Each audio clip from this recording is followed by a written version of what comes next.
Hey, Jericho. Hi. Today, Gretchen Carlson is joining us to talk about her new book, Be Fierce. So good. So exciting. And you know what else is exciting? What? ShipStation.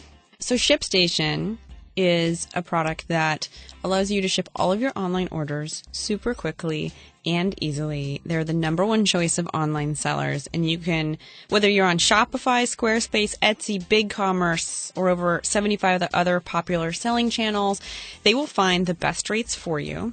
And ShipStation can create shipping labels for all of the top carriers, including UPS, FedEx, USPS, and ShipStation collects all of your orders into one beautiful, easy-to-use interface. And right now, you can try ShipStation free for 30 days and get an additional month free only if you use our exclusive promo code Girlboss.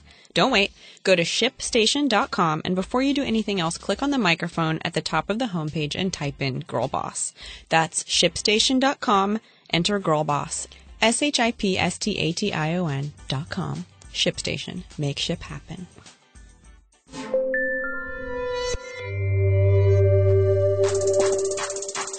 Success. It's such a complicated idea, and yet for so long we've all collectively subscribed to a single definition of the word, which was likely given to us by a white-haired dude somewhere in a boardroom in the 1960s. And there's nothing wrong with that definition, with the notion of climbing a corporate ladder with a singular focus. But it's time to make space for a few other definitions, for side hustles and well-being and failing forward, and for the idea that success is a wild ride, not the destination at the end of it.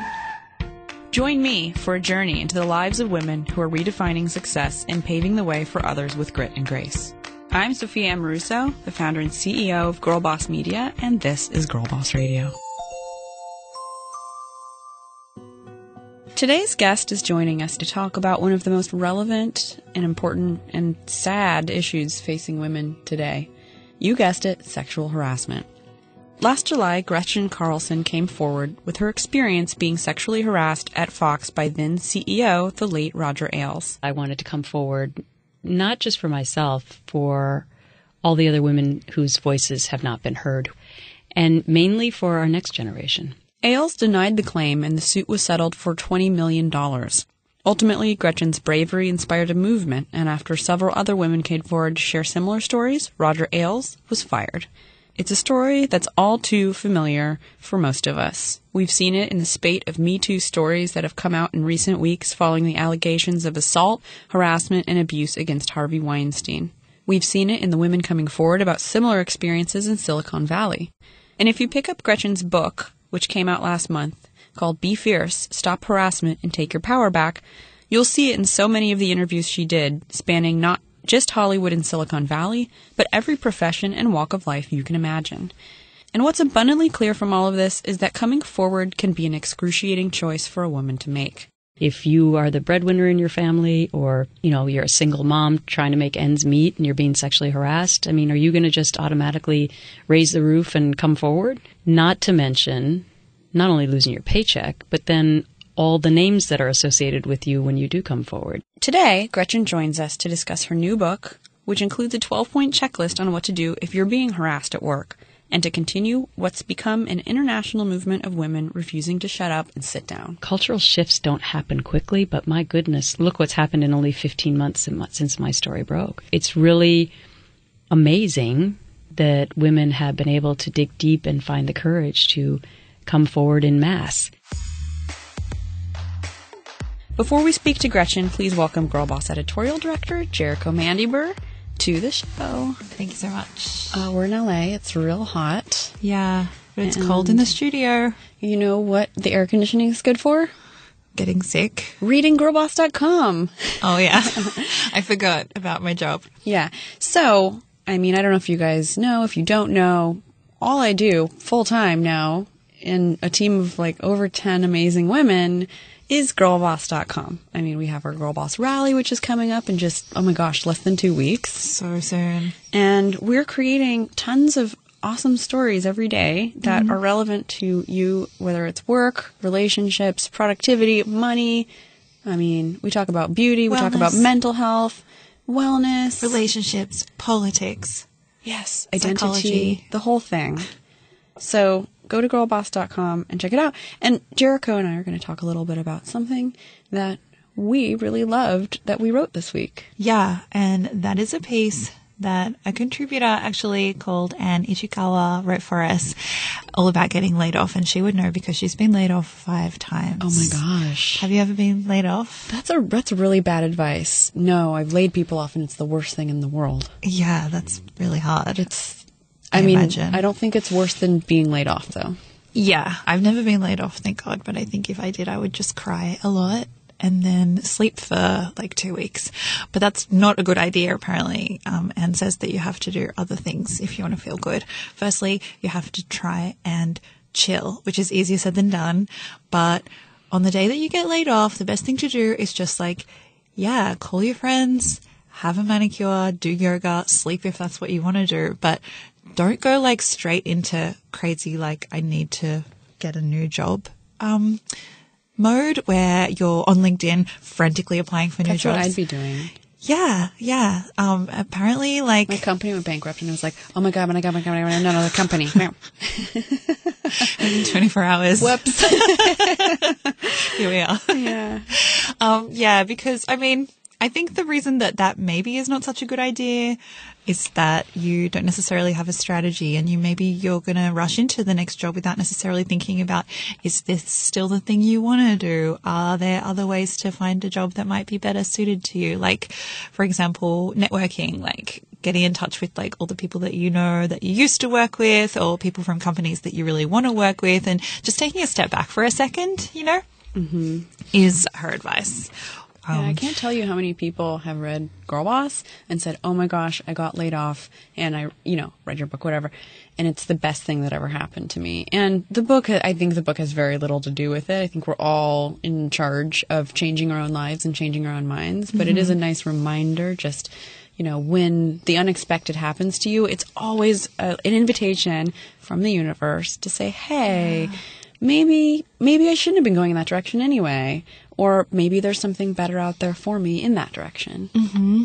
Totally. Yeah, I totally agree. And also just remember that this isn't the old days where you only have one career for your whole life and one job at one company for your whole life. It's kind of depressing to realize it's probably not going to be the last time, and you're probably going to shift jobs a lot in your life. So just kind of stay the course and get used to it. Yeah, I think and I would just give some advice on things that run through people's heads when they do get laid off. Again, probably the last person who should be giving this advice.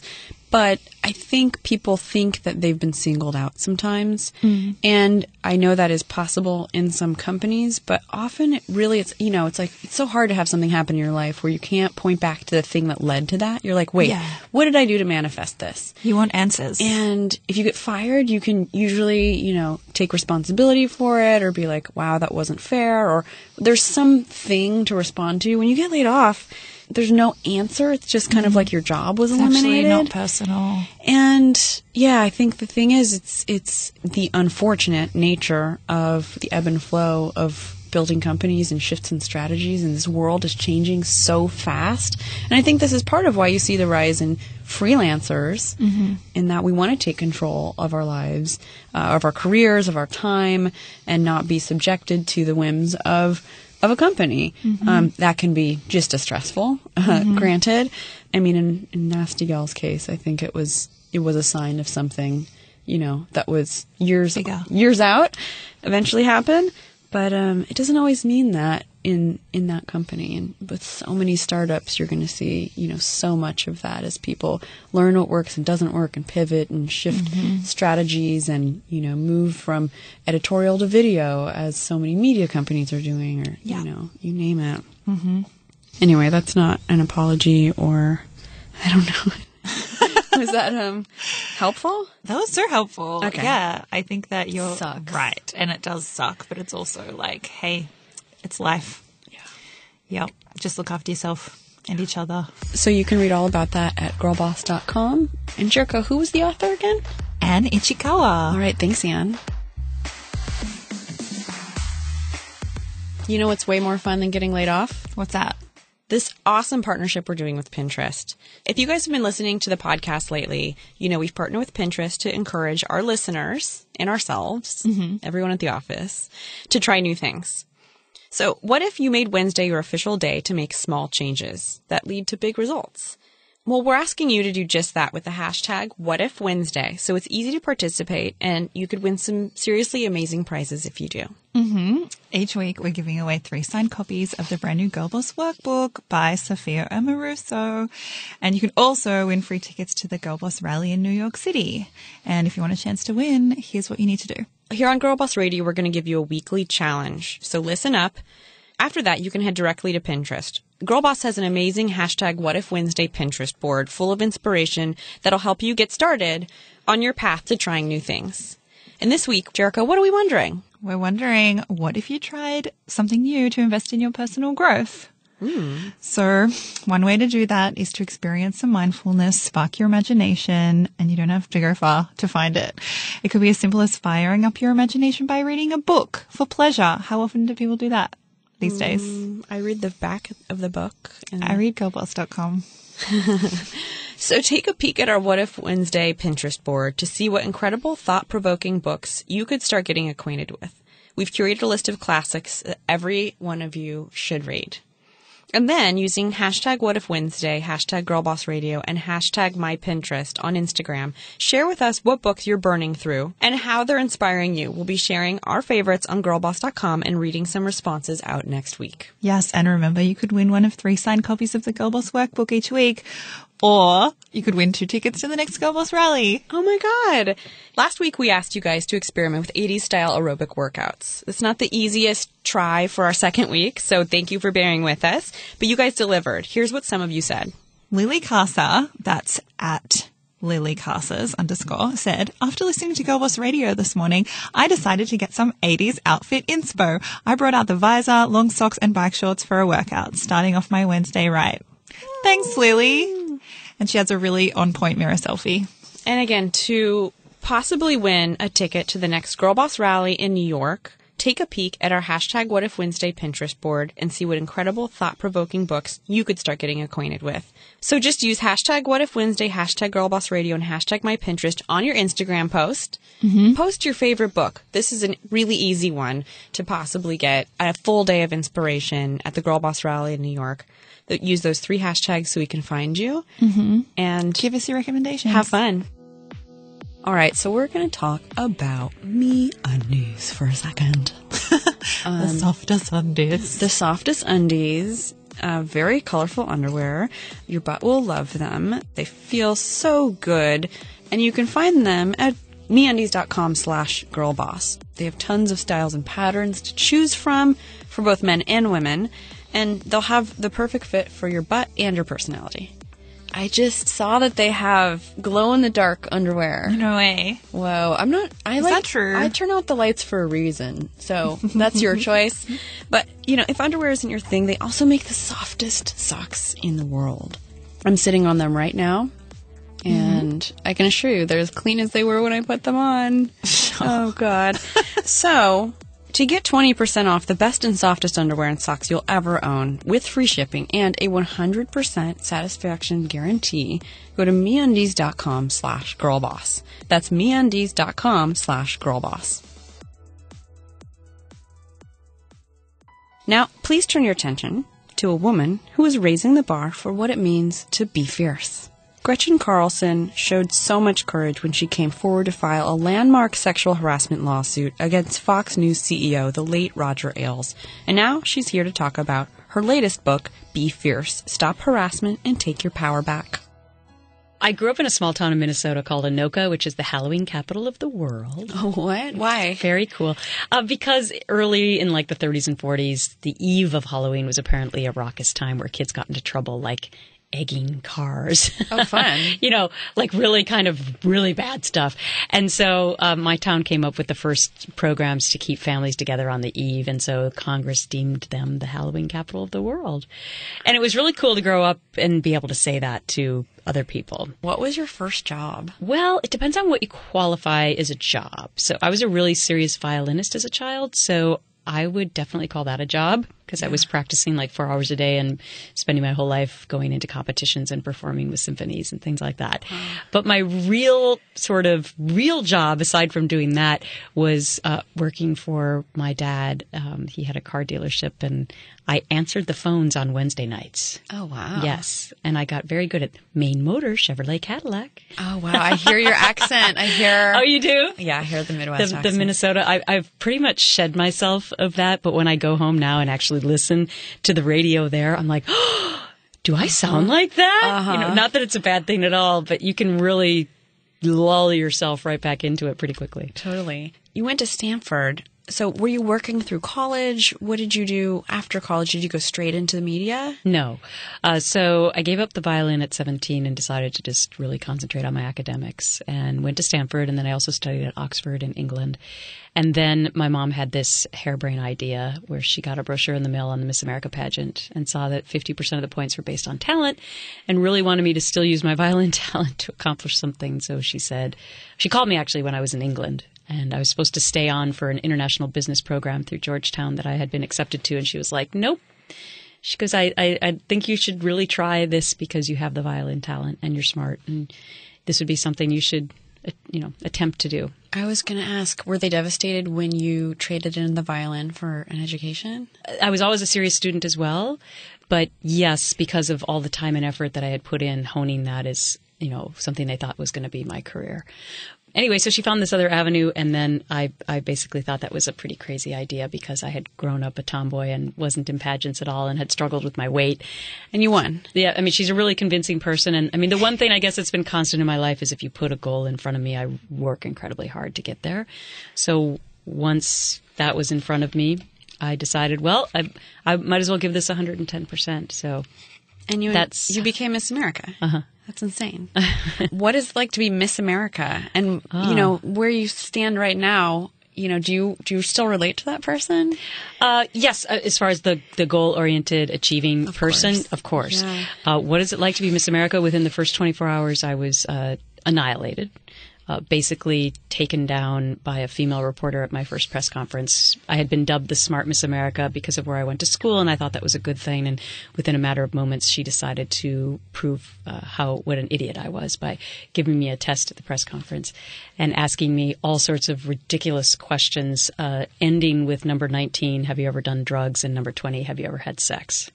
Wow. So pretty demoralizing for a woman who had just accomplished something pretty spectacular. So not that I'm a huge believer in revenge, but 10 years later I saw her when I was working in New York City and we were covering the same event and I thought to myself, should I?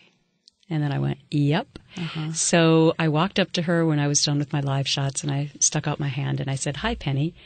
I said, my name's Gretchen Carlson. When I was Miss America, you tried to take me down. And I just want to let you know that I'm now a correspondent for CBS News in New York and you're not.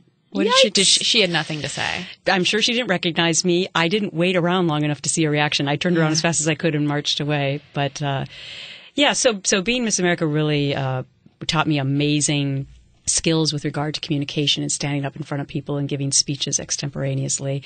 It also taught me to have an incredibly tough skin, which was much needed for the venture that I just went through in my life. I'm sure your skin needs to be increasingly tough in the world that we're in today. Mm-hmm. And you have a new book, Be Fierce. Right. Tell me about your new book. So it's all about my experience of jumping off a cliff at Fox News, where I was last employed in television, and bringing to light the issue of sexual harassment that's rampant in the workplace, and how to give that courage and bravery to other women to do the same thing. And also a call to action for men to be part of our team, because without them, we're not going to be able to accomplish this mission. Mm-hmm. One of your first big assignments at the start of your career was the Anita Hill case. Mm-hmm. I mean, it doesn't seem like we've made a lot of progress since then. Why do you think there aren't any consequences for these powerful men, and why do you think so little has changed since then? Mm-hmm. So, yes, ironically, when I had my first job in television in Richmond, Virginia, I covered the Anita Hill hearings. And I remember thinking at the time, well, I believe her, and I was shocked at the way she was treated as if she was a liar. And I think what came out of that was that a lot of companies then instituted sexual harassment training, But they did it more as kind of a cover your ass facade rather than really getting to the heart of the issue to change it, right? And so all this time passed, and then my story came out, and we were kind of like, well, what has really changed? This is a systemic issue that sometimes seems to do more to protect the predators than their prey. I asked Gretchen to tell us about the ways companies design contracts with arbitration clauses. Most of sexual harassment cases are settled in a secret fashion, either in settlements where the women can never tell you what happened, or in something called forced arbitration, which is prevalent now in employment contracts, which is also a secret chamber, not an open court. So when you're settling the majority of these cases in that fashion and the general public's not hearing about them, then we're falsely led to believe as a society that we've eradicated this problem. And so I think what my story did was really open the floodgates for women to suddenly feel brave and courageous enough to also come forward. And I realized that when I started hearing from thousands of women across the country immediately that, oh my gosh, this is an epidemic. It's everywhere. It's in every profession. It's not just, Hollywood and television. It's waitresses and Wall Street bankers and the military. I mean, it's absolutely everywhere. And you mentioned that the experiences you had with Roger Ailes weren't the first time that you were sexually harassed. What was it about that last experience that pushed you to come forward? It was really because I had given 25 years of my life to this career of television. And when I realized that somebody else was making the decision for me to end my career, at least at that place, that I wasn't going to have that be the last word. And that I wanted to come forward, not just for myself, for all the other women whose voices have not been heard, who I chronicle in the book, and mainly for our next generation. Yeah. I'm a mom, and I really, when I look into the eyes of my daughter, who's 14, I really don't want this to happen to her. Yeah.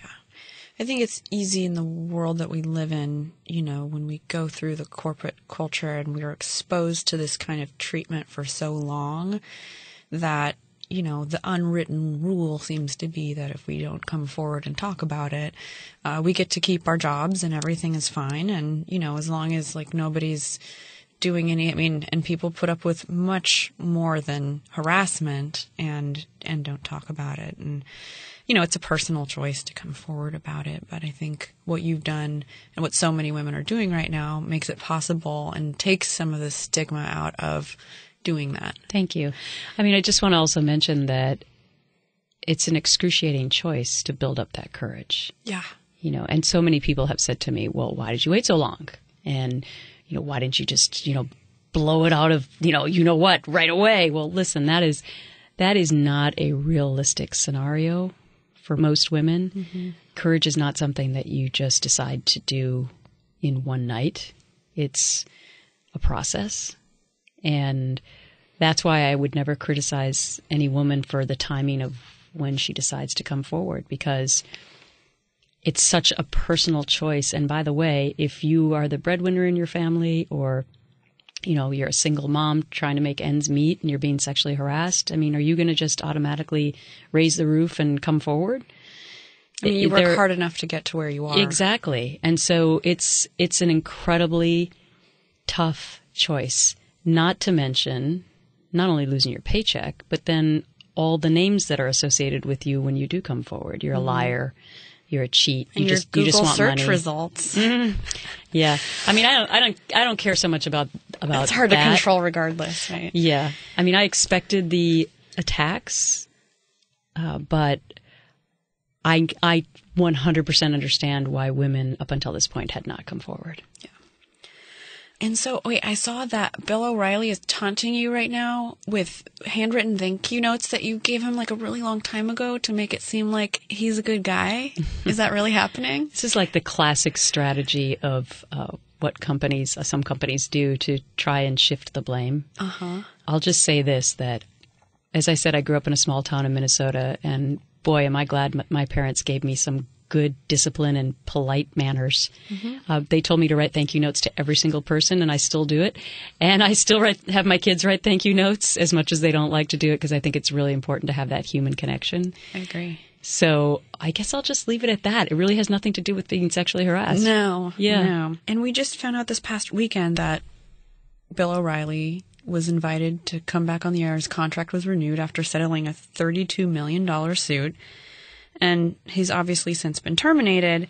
But we live in a culture that's repeatedly promoted men who have bragged about abusing women. And we unfortunately have one in the White House who's seen on video making lewd, vile comments about women and grabbing us.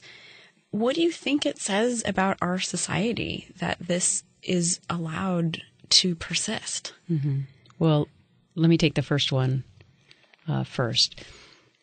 I think it's outrageous that companies would rehire somebody after knowing about those kind of allegations that the person was actually dismissed for. And it's horrifying the lengths that some companies will go to protect these harassers. And we've seen it time and time again. We've seen it with the Harvey Weinstein story. There's no way that other people didn't know about that and help him to cover it up and shut up the victims in the process.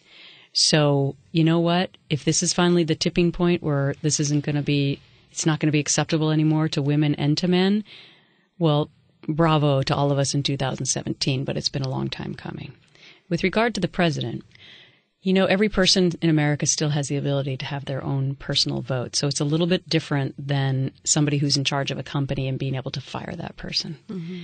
I will say that I wrote a New York Times op-ed shortly after Trump was elected, and it really focused on what I believed to be central to that Access Hollywood tape and to the 8 or more women that came forward and said that he sexually harassed them. And that is that, in my mind, I don't care what your politics are. It depends on how you treat human beings. And that was such an affront to how anyone should treat anyone else that I hope millions of parents used it as a teaching moment for their kids. I know I did. And it was unacceptable in my mind that anyone would have looked past that and said, well, I like, but his policies are such and such.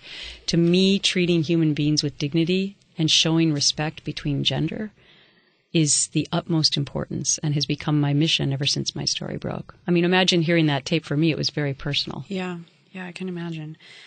Why do you think the same thing didn't happen to Donald Trump that has happened to Harvey Weinstein? Because he's an elected official.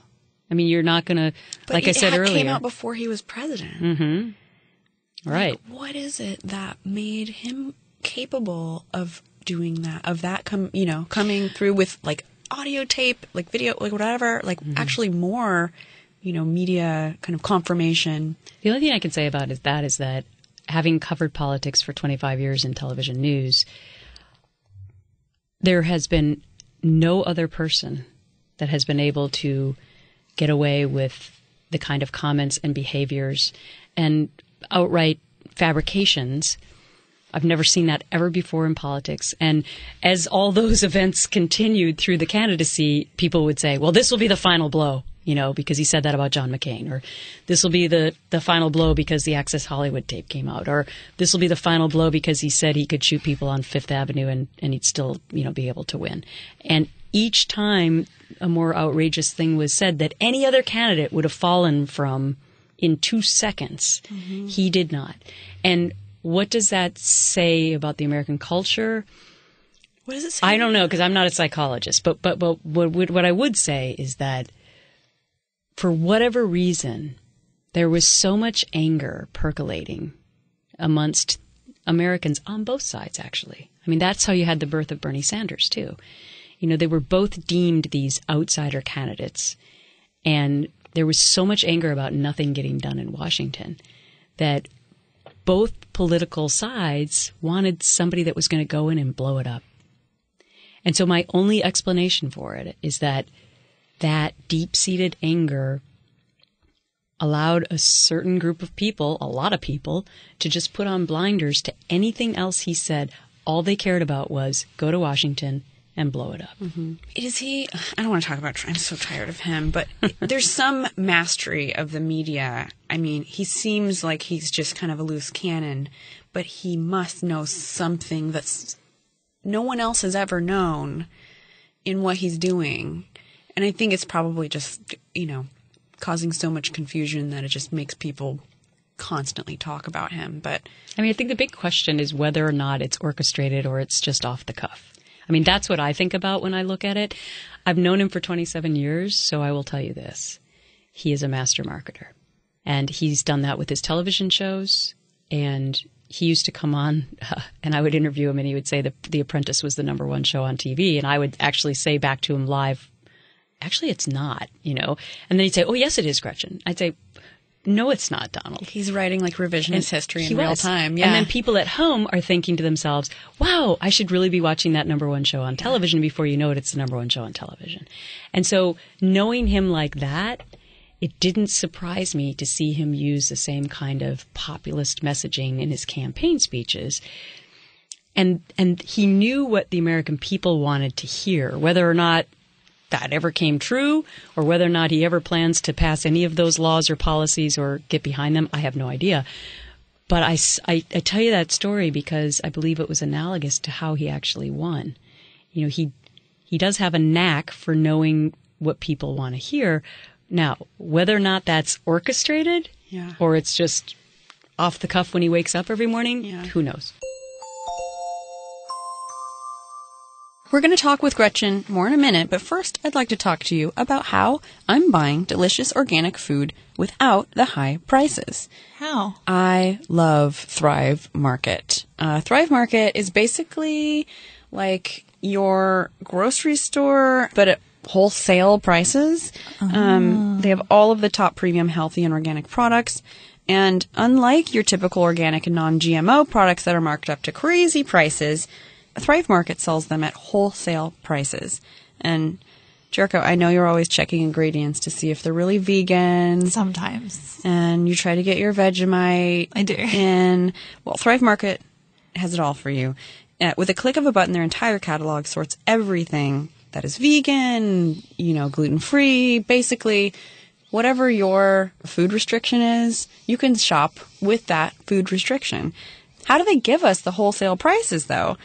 They work directly with the brands, and then they pass the savings on to their members. And for everyone who signs up, Thrive Market donates a membership to a low-income family, veteran, or teacher. So together, we're making the whole world healthier. That's a company that I'm honored to support. So instead of like 15 different olive oils that you could find at Whole Foods or your regular grocery store, they have curated the best 2 to 3 olive oils.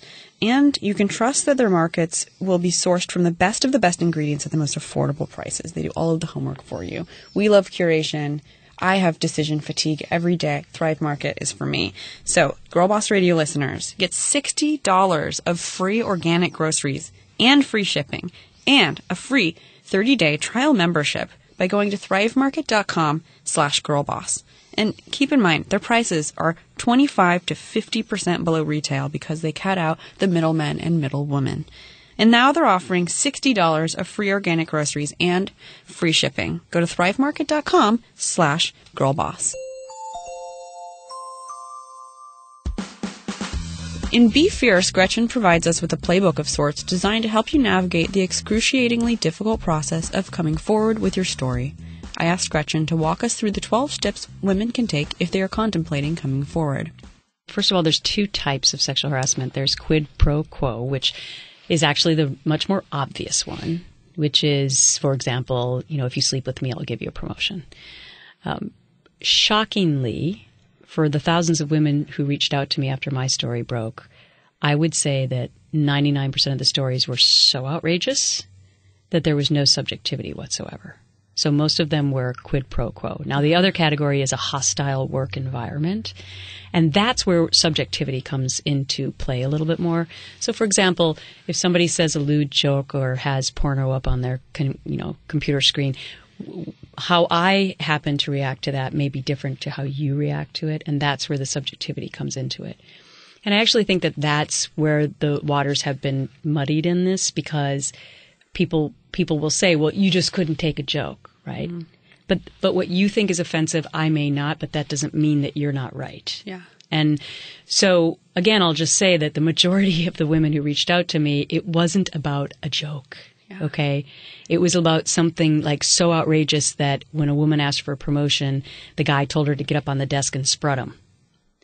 Yeah. I mean, there's no subjectivity there, okay? So great. Or another woman who her dream was to be in advertising, and when she was at a cocktail party with her male colleagues, they wrote down on a cocktail napkin the sexual favors she could do for them, and then maybe they'd think about giving her an office with a window. There's no subjectivity about whether or not that is sexual harassment. So those are the two kinds. Chapter 4 in my book is really my playbook for women, and this is something that I really wanted to be a part of the book because it doesn't really exist right now for women. Exactly the 12-point plan that you need to have and go through if you find yourself in one of these situations. And I'll just give you the top 3 headlines. I mean, first and foremost, I really believe that you should consult an attorney right away because human resources is not 100% always your friend. It's not always the best place to go to. Although I've heard from tons of great people who work in those departments, you have to remember who's paying their check. Mm-hmm. And it could be the harasser. Mm-hmm. So it could be a conflict of interest. So consult a lawyer to see. Also, the laws are so different in every state. So it's just really important to do that. And then document. You know, write down, this happened to me on March 4th at 10 a.m. and here's exactly what happened. And then the most important thing is to bring that home. I talked to countless women in the book who documented, but then they were fired as a result of coming forward, and they kept all their stuff at work and they could never go back to their offices. Oh, gosh. Yeah. So that is just essential that you document and keep it home. And then, as hard as it is, I advise women to tell 2 trusted colleagues, because in this he said, she said culture that we still live in, you need to have people who will say, yeah, Emily told me. Your witnesses. You know, yeah, Emily told me that this happened to her. And suddenly it becomes more real, just like in any other case, when you have somebody who can have an alibi for you or a witness or say, yes, she just didn't make this up out of thin air. There are 9 other points that I have in Chapter 4 that I encourage women to really get their hands on.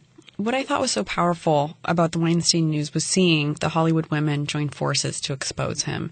Was there anybody that stood by you to come forward? No. No. That's important, actually, because seems like it. One of these quotes that I, keep on my screensaver of my laptop, it's actually an anonymous quote. I wish I could credit somebody for saying this because I say it every single day to myself, which is, one woman can make a difference, but together we rock the world. And I think about that every single day because look where we are today with all these women coming together, right? Sometimes it takes 1 or 2 or 5 or 6 or however many to ignite a firestorm. Cultural shifts don't happen quickly, but my goodness, look what's happened in only 15 months since my story broke. Yeah. It's really amazing that women have been able to dig deep and find the courage to come forward in mass. And then not only was it the Weinstein story women coming forward, it's been other executives, and then the Me Too hashtag, which just took off like wildfire. Yeah. And as sad as those stories were to go through and read, it really said to me that it was a moment in time where women were not going to go back into the shut-up mode. They had really decided that this was their moment in time to speak up and have a voice. And that makes me incredibly proud. Gretchen's book, Be Fierce, is really about being inspired to be fierce in every aspect of your life in which you feel like you're not being heard. And for women, when we get into the workplace, we still don't really have a voice, and then we're not paid equally, we don't get a seat in the boardroom, and we don't get the promotions that we deserve. So I set up a fund after my story broke called The Gift of Courage. And the reason we initially thought of that was because GC is my initials, Gretchen Carlson, but also because really what's happening right now is that each woman who comes forward is giving the gift of courage to the next to do that.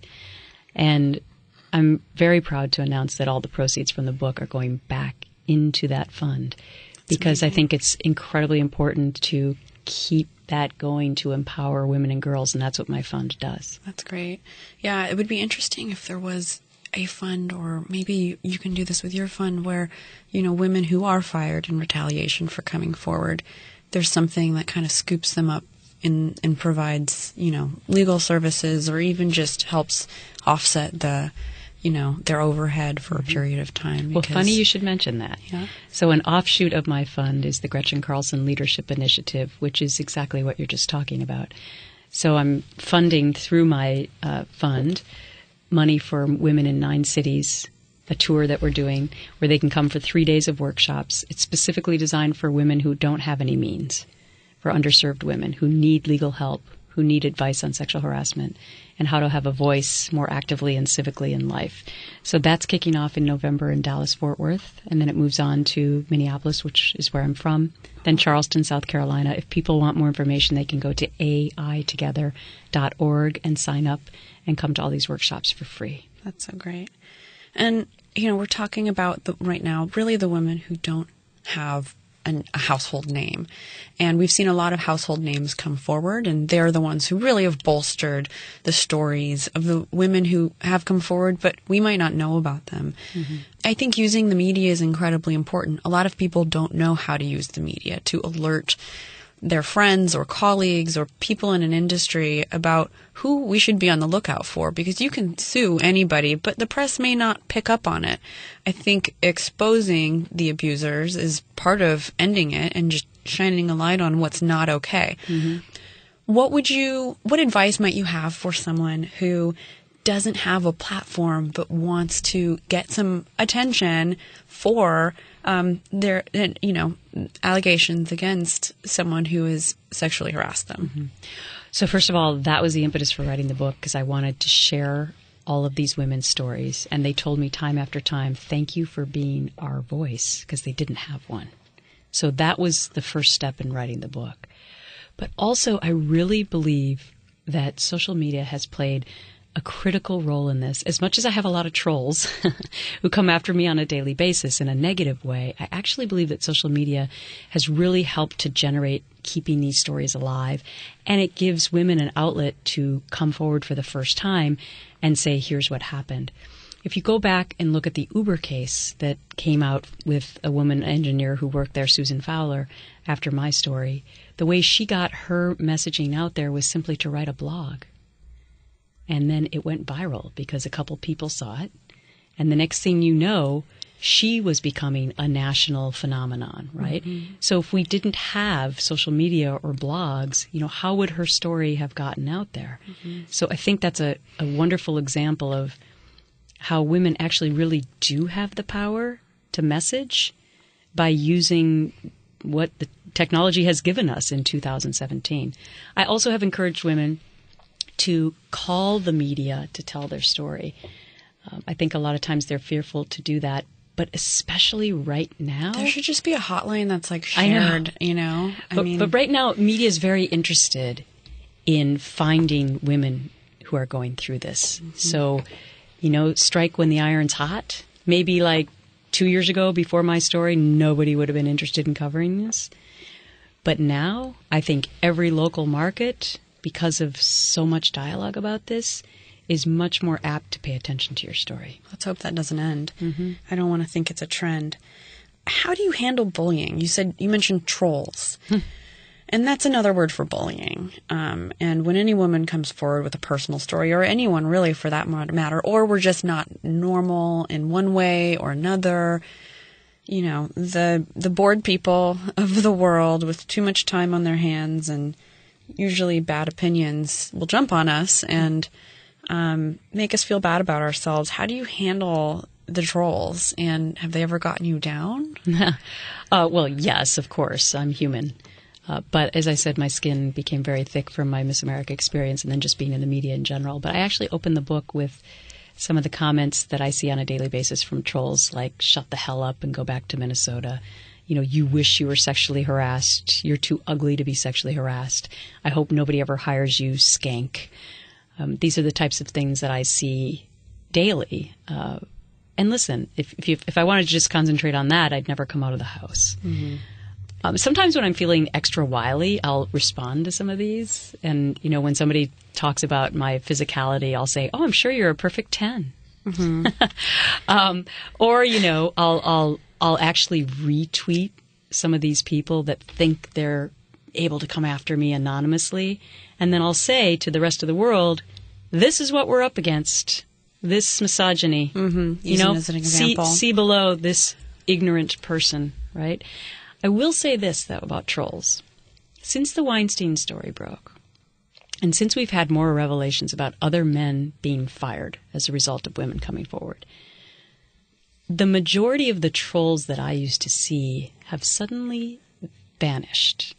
And I'd like to think that they're being shamed finally, right? And that there's been so many more people with the positive voice of supporting the women that are coming forward and the men defending them, that the trolls are finally realizing, oh, crap, you know, we don't have as much leverage anymore. That's at least been my unscientific that's study. the power of the media, you know, whether it's entertainment or just straight up news and people coming forward with their stories. You popularize something and the people who can't think for themselves jump right on board. And it can be a good thing. Right, exactly. So you mentioned having thick skin. I only have a couple more questions, but I'm someone who has had to have very thick skin at different points in my career. I understand that. And the tough thing about having thick skin is being soft sometimes. Is that something that challenges you? And is there anything that you do for yourself or any rituals or even a moment that you can think of where that like helps you shift out of the thick skin? Because while it's great to have thick skin and we can build careers on having thick skin, it can also harm other parts of our lives, especially as women when, you know, we're not engineered just to have thick skin. Well, I've done a lot of solitary things in my life, so I believe entirely in the power of the mind. And I spend a lot of time visualizing, actually. So when I'm feeling down or not in control of something, I visualize where I want to end up. And so I think that that's incredibly important to spend that alone time with yourself and seeing yourself in a positive light and actually achieving the goal that's in front of you. I also, in the last year since my story broke, have started Pilates. Oh, yeah? Yeah. I mean, I'm a big believer in working out because it's just a stress reliever for me. But especially speaking of the mind, Pilates is I don't know if you've ever done it or not, but it's such a small muscle thought process, you know, and you really have to concentrate so hard. And I have found it to be not only invigorating and better for my body and relaxing, but it rejuvenates my mind. Cool. So that's been something that I've turned to. And honestly, my kids, I mean, I always wanted to be a mom, no matter how hard I worked and how successful I wanted to be at my job. And being able to spend a little bit more time with them and not worry so much about looking at 2 devices and figuring out how to fit everything in and really taking the time to listen to some of their concerns has really given me perspective. And that certainly has a calming nature about it, too, that maybe I didn't always appreciate. Yeah. So I'm a host, but it's not the only thing that I do. It's something, you know, I have this podcast, but I haven't pursued a career in hosting, but I'm still learning the ropes. Do you have any advice, just any like bullet point or bullet points on like how to be a good host? Yeah. So I wish if I could tell my younger person to have started this earlier, which is to take risks. Okay. Women especially, we don't really want to cross over the line where we have this like perfectionist demon that I like to call it. And I call myself now a reformed perfectionist. I think it's really important to not always be perfect. And one of the ways in which you do that is to just take little mini risks every single day and go out of your comfort zone. And once you do that, you realize, wow, that wasn't so bad, you know, and it's a way of building self-confidence. For me in TV, it was, okay, how do you take a risk? Not like get the story wrong. I don't mean that. I mean, like maybe the way in which I'm going to do this live report, I'm not going to do it like everyone else does it. I'm going to, you know, walk backwards or I don't know, but think of something that's out of the box. And, you know, when I started actually doing that, it wasn't until I was in my 30s. And it was so liberating, actually. It really was, because people noticed it. And it also makes you so much more unique when you take those little risks and you're not like everyone else. Yeah. So that's what I would encourage you to do, and not feel like you have to fit some sort of format.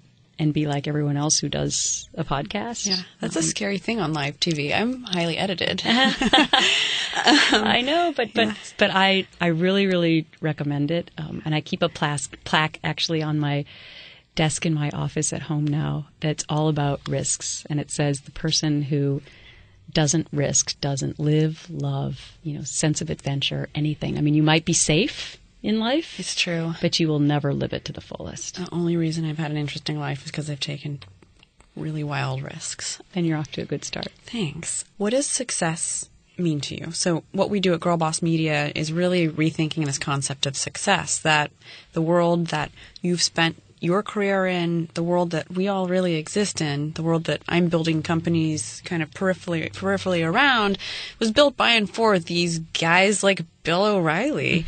And that's why so much of these things are allowed to exist, and that's why success is supposed to be financial and about, getting the promotion, and those things are great. We can't think about the rest of our life without having paid our rent or our mortgage. But I think success could be so much more. What does success mean for you? Mm-hmm. Well, first and foremost, it means making the most of my talents. I really feel that that's like a central obligation to why we're here, to make a difference, and to understand and embrace the fact that life works in mysterious ways, and that your mission may change at a moment's notice, and mine has. I would have never expected to be the face of this issue right now, but what I deem as successful is taking the bull by the horns and actually making a difference with it. Yeah. So whether that's lobbying to Congress to try and change laws or writing this book, I think success is when you realize that you've done all the work that you possibly can, but that the end result actually evokes change. Mm-hmm. Yeah, I think the goal with everything that both of us are doing is that we no longer need to have this conversation, right? Right.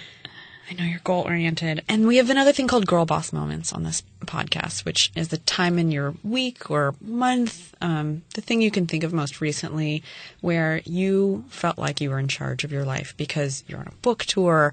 You're like, oh my God, I can't believe I signed up for this. There's hair and makeup people in my face. Like, I know what it's like to be run by your own calendar. Even if you chose to do that thing, it's easy to lose those moments that we have to afford ourselves to feel like we're in control of our lives. What would you say your most recent girl boss moment was?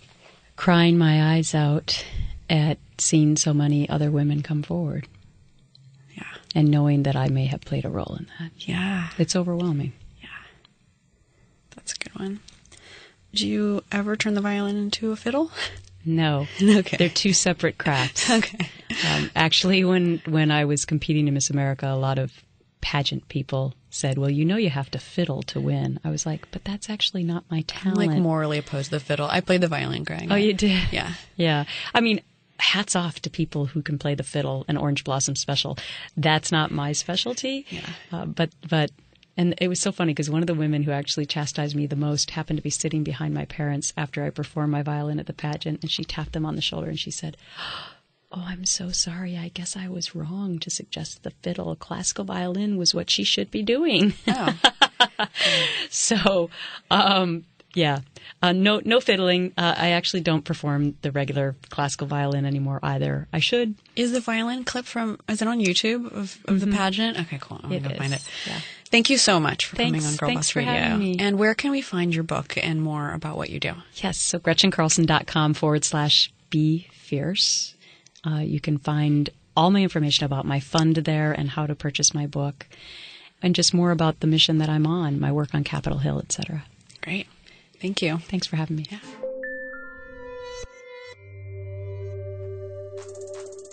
All right. So at this point, we might have some tickets left for the Girlboss Rally. If you want to go to girlboss.com/rally. Please subscribe to this podcast. Tell your friends about it. Like us on Instagram, Facebook, Twitter, anywhere social media is found. Our tag is usually just Girlboss. I'm Sophia Amoruso. I'll see you next week.